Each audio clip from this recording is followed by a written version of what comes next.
شيكابالا، خلينا نختم بأسئلة رياضية.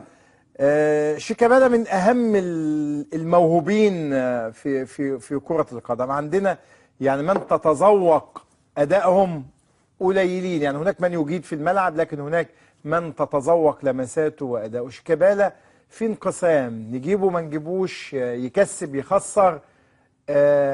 كيف تتعامل مع قضية شيكابالا خاصة أنه كان لك موقف سابق؟ شيكابالا من أحرف اللعيبة اللي أنجبتهم اللاعب المصرية في تاريخها.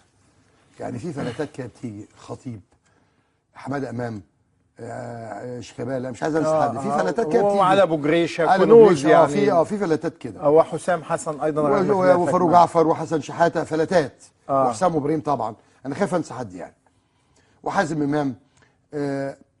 انت لما يكون عندك ثروه وتبددها تتحمل مسؤوليتها.